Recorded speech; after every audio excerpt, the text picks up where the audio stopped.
I'm an industrial engineer. The goal in my life has always been to make more and more products in least amount of time and resources. While working at Toyota, all I knew was how to make cars until I met Dr. Akira Miyawaki, who came to our factory to make a forest in it in order to make it carbon neutral. I was so fascinated that I decided to learn this methodology by joining his team as a volunteer. Soon, I started making a forest in the backyard of my own house, and this is how it looks after 3 years. These forests, compared to a conventional plantation, grows 10 times faster. They are 30 times more dense and 100 times more biodiverse. Within 2 years of having this forest in our backyard, I could observe that the groundwater didn't dry during summers. The number of bird species spotted in this area doubled. Quality of air became better, and we started harvesting seasonal fruits, growing effortlessly right in the backyard of our house. I wanted to make more of these forests. I was so moved by these results that I wanted to make these forests with the same acumen with which we make cars or write software or do any mainstream business. So I formed a company which is an end-to-end service provider to create these native natural forests.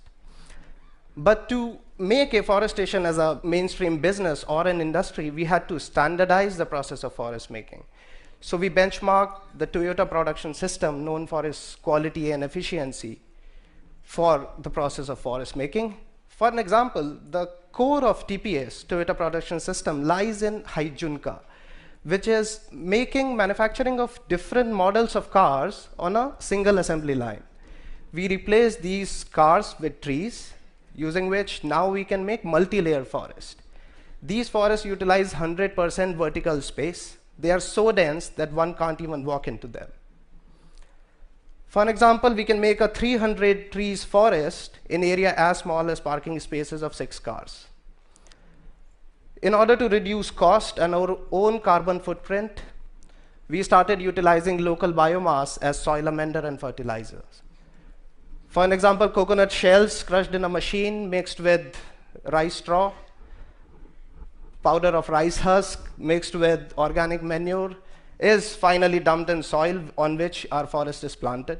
Once planted, we use grass or rice straw to cover the soil so that all the water which goes into irrigation doesn't get back evaporated into atmosphere. And using these simple improvisations, today we can make a forest for cost as low as cost of an iPhone.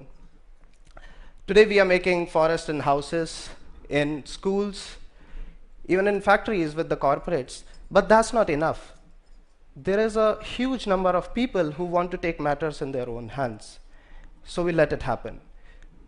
Today we are working on an internet-based platform where we are going to share our methodology on an open source, using which anyone and everyone can make their own forest without our physical presence being there, using our methodology. On a click of a button, they can get to know all the native species of their place. By installing a small hardware probe on site, we can do remotely soil testing, using which we can give step-by-step instructions of forest making remotely. Also, we can monitor the growth of this forest without being on site. This methodology, I believe, has a potential. By sharing, we can actually bring back our native forest. Now, when you go back home, if you see a barren piece of land, do remember that it can be a potential forest. Thank you very much. Thanks. Thank you.